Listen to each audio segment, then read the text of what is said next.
On vous parle de politique française avec vous, Charlotte Urien-Thomaca.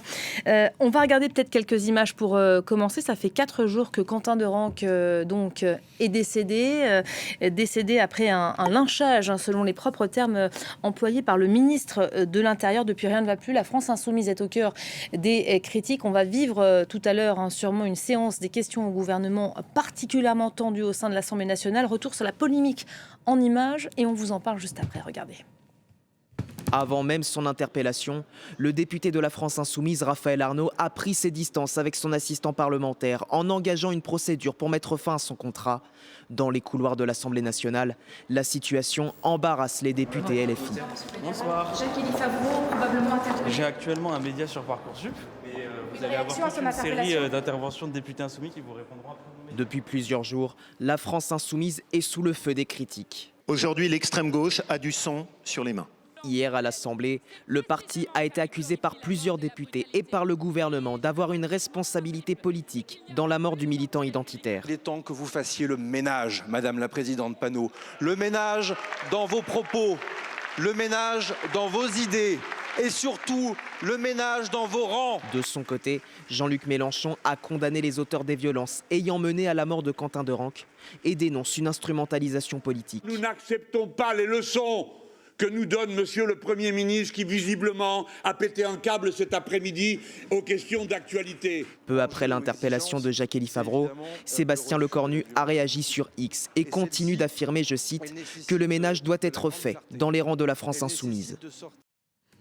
Charlotte, les appels se multiplient encore plus aujourd'hui pour demander à la France insoumise de mettre à l'écart Raphaël Arnaud. C'est le sujet du jour. Oui, ça a commencé ce matin avec la porte-parole du gouvernement, Maud Bréjon, qui était invitée de France Info et qui a demandé, qui a rebondi aux déclarations faites par Sébastien Lecornu hier dans l'hémicycle, où il demandait à la France insoumise de faire le ménage dans ses rangs. On l'a entendu dans ce sujet.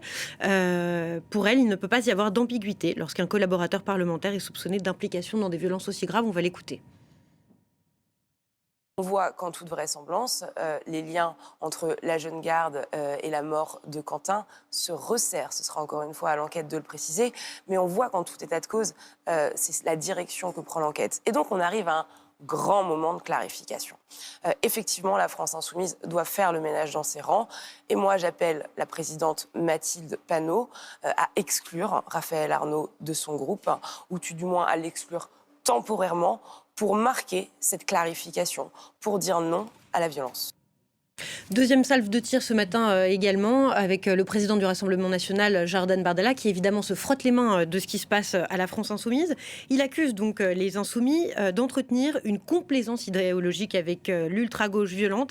Il appelle donc à des conséquences politiques immédiates. Pour le RN, cette affaire serait révélatrice d'un double discours. Et étonnamment, il n'y a pas que dans la majorité et à l'extrême droite que les critiques émergent. Il y a aussi au PS, puisque pour François Hollande, l'ancien président de la République qui est aujourd'hui député à l'Assemblée nationale, il a estimé ce matin que la gauche devrait être, je le cite, irréprochable et ne tolérer aucune proximité avec des groupes violents.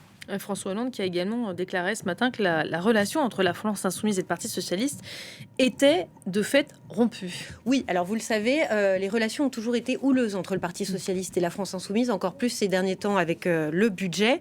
Et pour François Hollande, mais aussi pour une partie importante des socialistes, mais ce n'est pas officiel, il n'y a à ce stade pas d'annonce de rupture. C'est aussi un message adressé au premier secrétaire du PS, Olivier Faure, qu'on n'a pas entendu depuis le début de cette affaire. Il est resté très discret. Certains en interne lui reprochent son silence depuis le début de l'affaire et réclament une clarification rapide de la ligne du parti. Pour François Hollande, il ne peut plus donc y avoir d'alliance avec un parti d'extrême gauche qualifié comme tel par le ministre de l'Intérieur il y a 2 semaines et cela avait fait réagir le premier secrétaire du PS, Olivier Faure, qui avait critiqué cette catégorisation, cette classification de la France insoumise à l'extrême gauche. Donc en tout cas, ce drame risque d'approfondir la fracture qui pouvait déjà depuis des mois entre LFI et le PS, surtout à quelques semaines des élections municipales qui arrivent et qui pourraient engendrer au second tour de ces élections locales des alliances qui pourraient avoir lieu ou qui auraient pu avoir lieu entre la France insoumise et le PS. Un drame qui ne cesse d'enflammer le débat politique et les choses sont loin de se calmer. plusieurs jours après l'arrêt. Est-ce qu'on est 4 jours après l'annonce du décès? Oui, bien sûr, et chaque jour, la tension augmente. Pour l'instant, Jean-Luc Mélenchon, l'ancien président du parti, reste fidèle à sa ligne, c'est-à-dire qu'il ne faut rien céder aux oppositions, rien céder au gouvernement. D'ailleurs, hier, la ligne du parti, c'était de remettre la faute sur le gouvernement qui n'aurait pas assuré la protection en marge de cette conférence de l'eurodéputé Rima Hassan. Donc, il réfute toute mise en cause globale de son mouvement. Hier soir, lors d'une conférence en ligne, il a dénoncé ce qu'il considère comme une tentative de récupération politique du bloc central et de l'extrême droite. Pas question à ce stade pour lui de prendre ses distances avec le député mis en cause Raphaël Arnaud, devenu un symbole du rapprochement entre la Jeune Garde et la France Insoumise. Une ligne de fermeté qui montre que LFI, en fait, ne plie pas sous les attaques extérieures de la majorité ou du RN. Maintenant, ça va, avec les informations qui vont nous parvenir dans les heures, dans les jours qui viennent, ça va devenir compliqué pour LFI. Cette position pourrait évoluer si l'enquête venait à démontrer que Jacques-Élie Favreau, le collaborateur parlementaire de Raphaël Arnaud, était directement impliqué. Ce matin, on a eu quelques infos non confirmées par le procureur à l'heure qu'il est, disant que ce collaborateur parlementaire était impliqué dans les coups mortels à l'encontre de Quentin Derenque. Dans ce cas, si c'était avéré, la pression deviendrait sans doute intenable pour la France Insoumise, y compris en interne. Alors une certitude, c'est qu'à 5 semaines des élections municipales, l'ambiance est extrêmement tendue en politique, mais aussi à gauche. Entre solidarité et divergence, ça va commencer à être compliqué de tenir. Et puis on va pouvoir, vous l'avez dit, scruter avec attention ces questions au gouvernement qui commencent maintenant d'ailleurs à l'Assemblée nationale et qui devraient être houleuses.